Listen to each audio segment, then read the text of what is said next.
Change is constant and rapidly accelerating. So, how can you successfully manage change in such an increasingly turbulent market? Mónica García Cristobal, the head of transformation at MAPFRE Spain, is considered a transformation and digital champion in the European insurance market. We're very pleased to have her here on stage. Please give Mónica a big hand.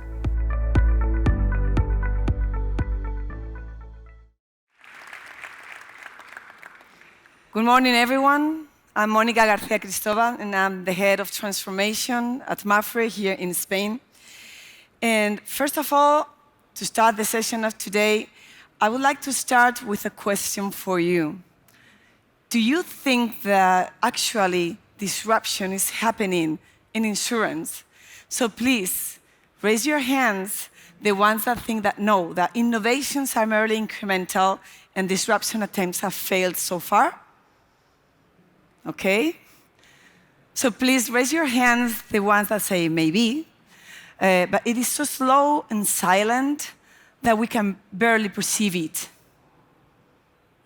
More quorum, fine. And please raise your hands, the ones that say yes, but it is right in front of our eyes. So we have different views.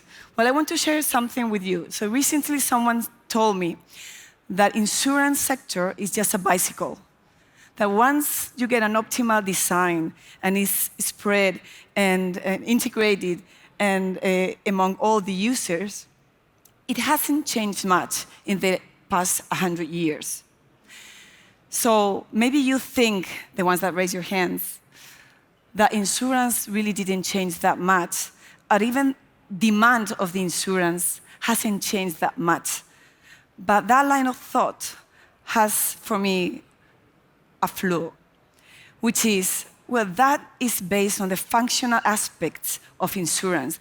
That is risk, pricing, that is the damage and the compensation of the damage. But in the world we are living, and just with the inspiring videos that we just saw, the world is evolving so much that maybe that line of thought is not the way we should be thinking of it. So analysts say that we are entering the third wave of transformation in insurance.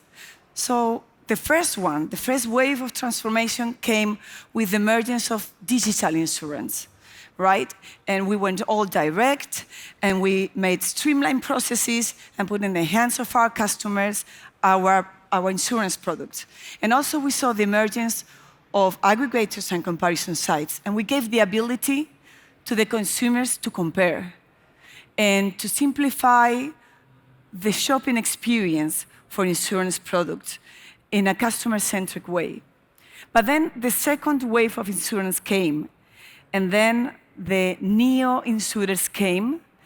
There were technology-based startups that were backed up by a not insignificant amount of money from the venture capitals, right? And they brought innovative technology and put the customer in the center to disrupt the insurance business models. But also, this second wave was the merge of AI, as we now are perceiving in a different way, and also data analytics. And that came in two sides: the operational side and processes and AI-driven processes, but also to give a more personalized and centric way of approaching the customer. But then, in this third wave, is a different approach. So we are seeing emerging risks that come with cyber risk, with climate change, and as most of you have experienced yesterday and are very aware of, all the new mobility that comes. And that put us, the insurers, in the task to evolve our products and to evolve our coverage to really embrace those new risks. And also to enter new ecosystems, service ecosystems. So we are seeing partnerships of insurance with telcos, with mobility drivers. And, well, you could say that these three waves of transformation are shaping a new insurance sector. an insurance industry that really aims to have a more digitized, customer-centric, and innovative landscape. But, well, we could say that this is just like that, but let me just share with you two thoughts about these disruptions. The first of it is that none of these three waves have killed or replaced the way we do insurance. And the second one is that even if we think, if we agree that the waves have already passed, are completed, none of them have had the significant impact in terms of business volume. And I explain myself. Digital direct business is not yet the primary sales channel. New insurers have a tiny piece of the market. And AI are in not many, in limited amount of processes of our value chain. So when we think of that, as I see it, this evolution resembles Maslow's and Bain's pyramid. So in the first wave, we addressed the functional aspect of the insurance. So traditional insurance have been struggling and dealing with this dichotomy all the time.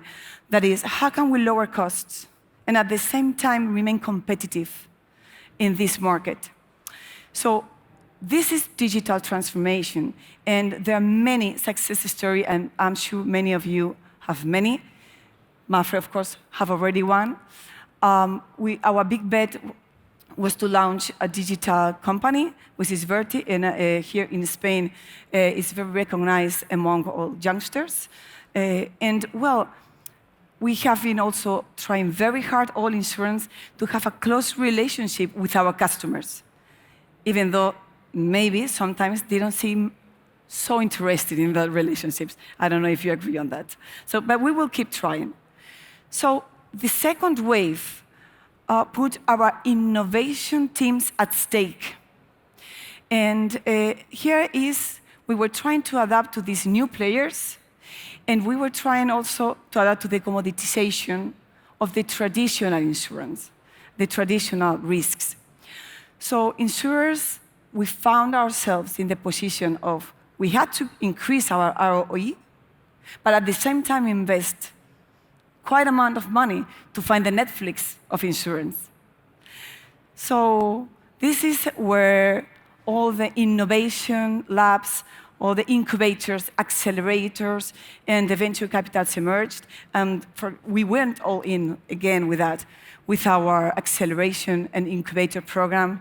We went with Mundi Ventures to explore the insurtech landscape, and we are very happy so far.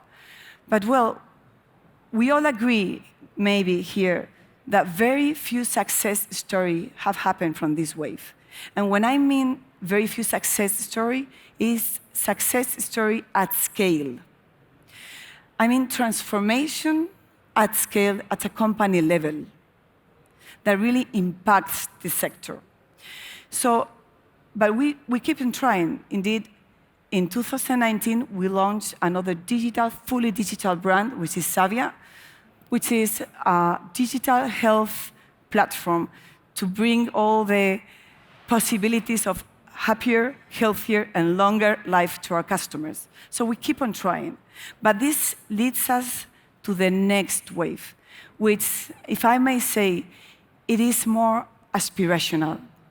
So this third wave is happening as we speak.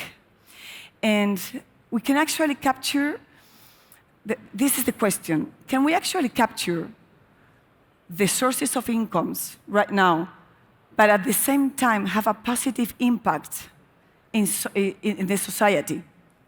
So this is the third wave, and this, I repeat, it can seem very aspirational, but I would like to repeat which is the purpose that we have as insurers. That is to help people to have a better future, right? To help people with their needs. And right now, in the world we are living, Those needs are changing. And so we do have to change again.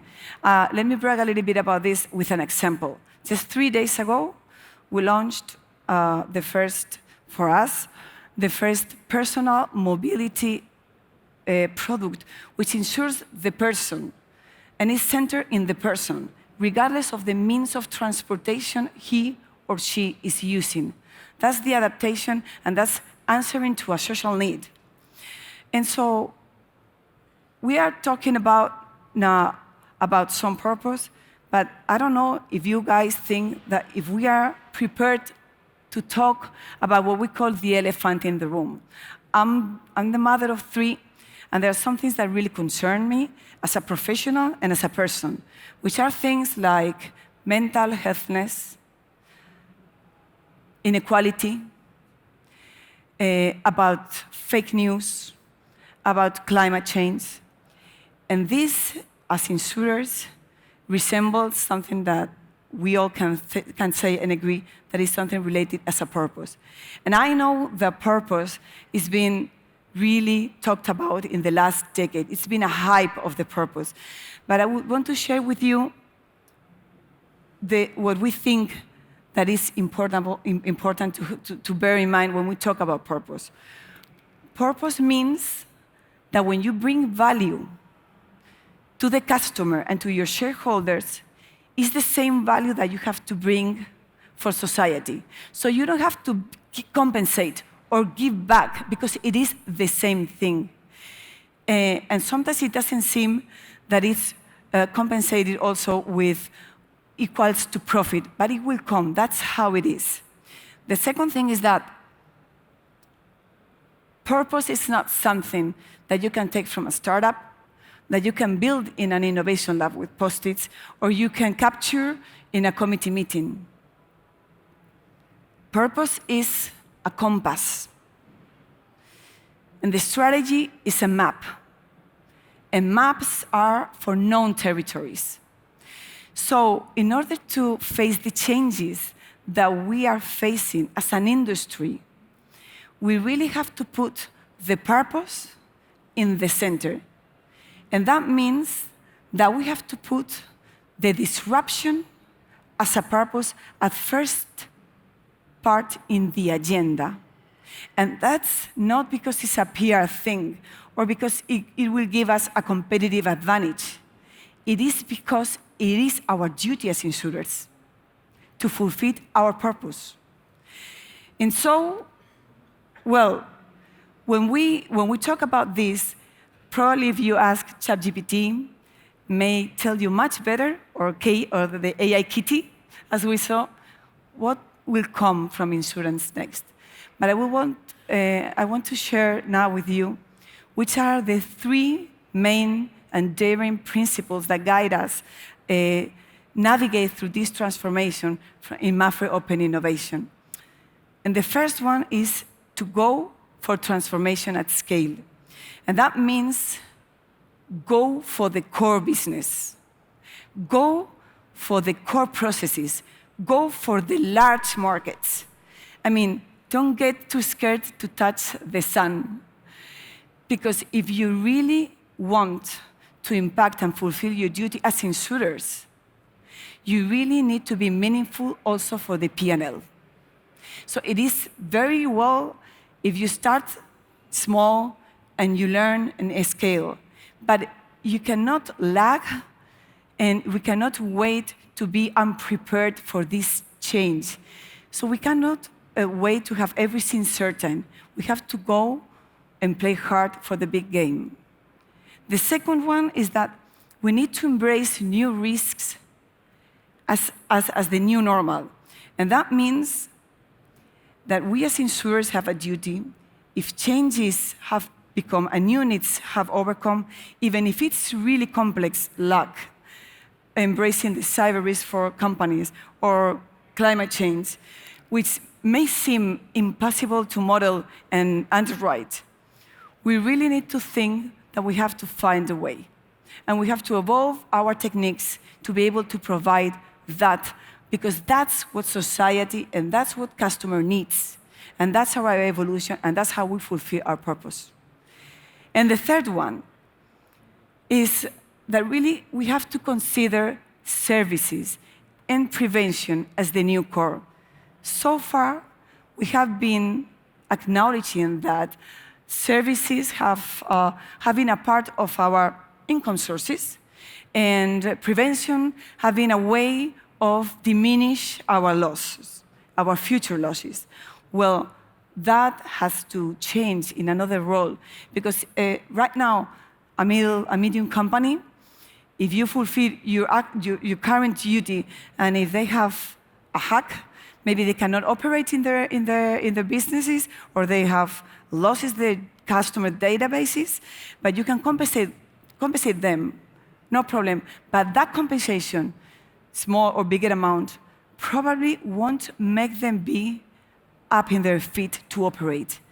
But instead of that, having a service, a prevention service that prevented them from having that hacking, would have helped them more to be on the market, on the business. That's what prevention looks like. And with that, we would like to open, and that's why we are here hosting this amazing venue. We want to open a conversation, an open conversation with all of you. We welcome you in our booth to talk about these 3 principles that we talked about. And if you want to find more about how do we pursue this disruption with our open innovation, how we embrace new audiences. We have different needs, not only mobility, but in everything. With new insurance products, we can talk about it with our company, Inverti. Or how we are embracing the prevention and bringing healthiness and well-being to the customers in their homes with our digital health platform, Savia. Or even, how are we shaping the new mobility and the impact of this new mobility in the society with our Research and Development Center, TESBIMAP. We are really welcoming you to have this conversation. So thank you so much for your time, and enjoy this beautiful city, and I hope you enjoy this speak.